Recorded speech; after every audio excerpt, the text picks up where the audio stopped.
I have a habit of daydreaming, usually with my eyes wide open.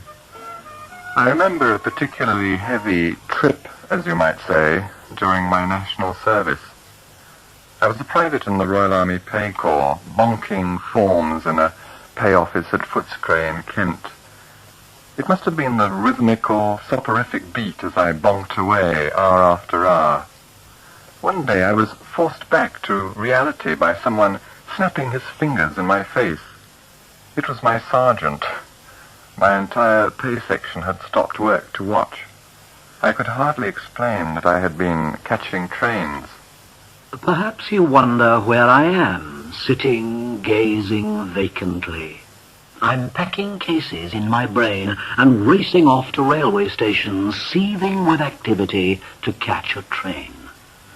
I'm traversing an Indian plain seen through open carriage windows, breathing freely once again, inhaling as the monsoon wind blows, laden with the scent of rain. Occasionally wayside halts go blurring by unnamed, like disconnected statements briefly framed, their syllables all out of sequence, barely capable of stirring consciousness of past events. Smiling vistas cycle by, a carousel of plain and sky, rotating on some axis pinned beyond horizons ill-defined, spinning slowly past my mind and letting memory unwind with every mile.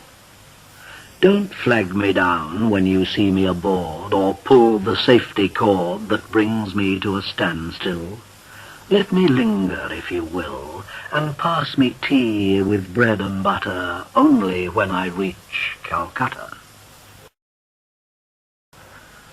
During the long, hot Indian summers, so very unlike the so-called Indian summers one gets in England, my mother retired to the hills, taking the children and at least half the servants with her. My younger brothers and I would look forward to Darjeeling, mainly because of the ride on the miniature railway, which climbed all day, like some toy amid the green hills. But even more impatiently, because we always hoped that this year we might finally discover some remnant of the mythical snow, which of course had never really fallen in our absence. I call this poem An Icicle in India. We'd never known an icicle until that year we went up early, summering in Darjeeling, arriving at our bungalow in what remained of spring. It clung there, slowly dying in the shadow by the window pane, thinner than a finger and clearer than a tear. An icicle in India! We rushed round excitedly. Could anything so beautiful be left to disappear? We wrapped it in a handkerchief and nursed it in a thermos flask to wait for the interminable journey to the plain. We spent most of the war years in a railway colony called Kanchrapara, which became a Royal Air Force base for the Burma front. Many years later, when I was living in Malaya, I was surprised to meet someone who not only knew the name, but had actually been to Kanchrapara. Geoffrey Weekes had called there with a visiting ENSA company to perform at the local railway institute. Since my father was secretary to the institute at that time, I was naturally in the audience with my free ticket. Geoffrey doesn't remember the Kanchrapara trolley, but he has nevertheless consented to read The Keepers of the Track. I come here often, wandering at will among these rusted rails, long overgrown. The clatter of the trolley wheels and patter of the barefoot pair who run behind stick in my mind and prick my conscience still. Superior to the sweating coolie hosts, with scores of servants at our beck and call, we never questioned destinies of Anglo-Indian families like ours, who held important railway posts. I couldn't have been more than 8 years old.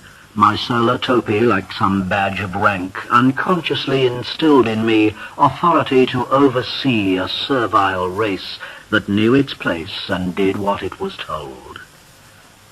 The trolley siding ran through vivid greens of paddy fields stretched to a distant haze. its only destination a sleepy railway station, which awakened to excesses when once a day expresses called forth memorable scenes. Whenever in my mind I venture back, it seems to me the journey never ends.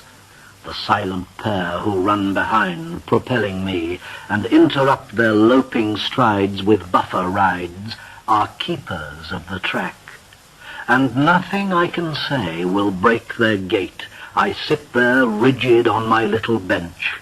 The people from the villages now line the rails and smile to hear my helpless cry as we flash by. I've noticed them too late.